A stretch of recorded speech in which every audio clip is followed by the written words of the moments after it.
en direction du circuit de Dreux, circuit de l'Ouest parisien. Donc petite difficulté, on n'a pas l'asphalte, on a le circuit rallycross.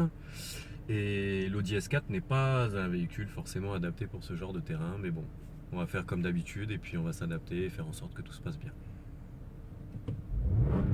Aujourd'hui, je travaille pour une société qui s'appelle Iron Events, qui fait un mélange de mes deux passions à moi, c'est-à-dire le parachutisme et le sport auto.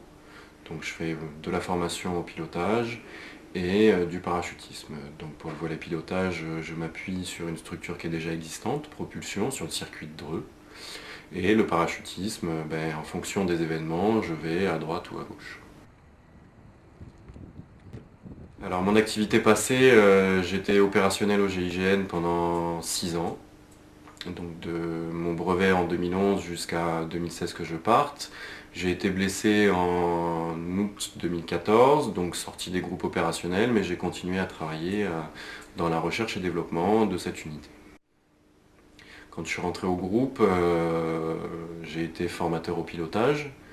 Donc en plus de mes activités d'opérationnel, j'ai passé un stage de formateur qui m'a permis de continuer à faire de la formation au pilotage. Alors pour nous, dans un groupe d'intervention, la conduite c'est une chose primordiale parce que 99% des voyages qu'on fait pour aller sur le lieu de la mission se font en véhicule. Donc déjà dans un premier temps, c'est de faire en sorte que les gens arrivent sur le lieu de la mission en ayant cramé le moins d'énergie, donc essayer de faire descendre le curseur dans un premier temps, pour que les gens puissent arriver sur le lieu de la mission un peu plus frais et se dédier complètement à la mission.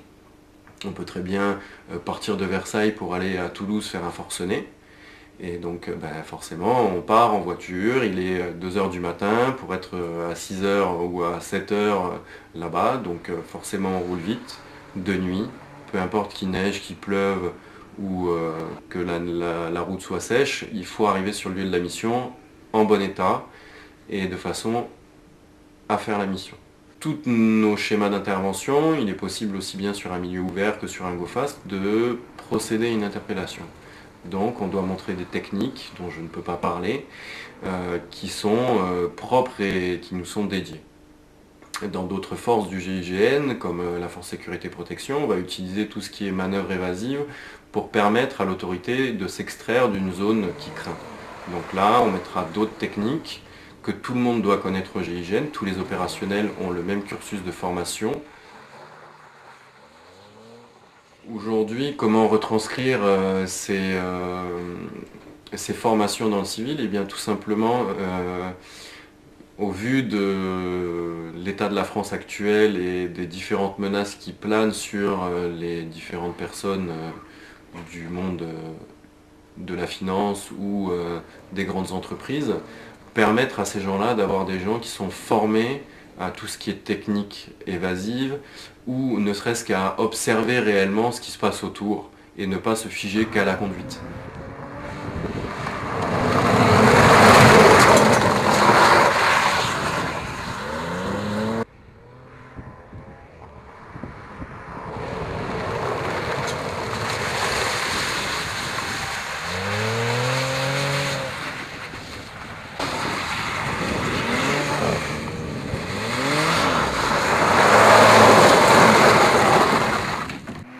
Donc mon dernier mot, ça sera on se retrouve bientôt pour le deuxième volet de ma passion qui est le parachutisme où je vous emmènerai à travers d'autres images dans le ciel à 4000 mètres pour 45 secondes de chute libre, puis 7 à 8 minutes sous voile et puis une petite formation ou initiation à la chute libre en simulateur.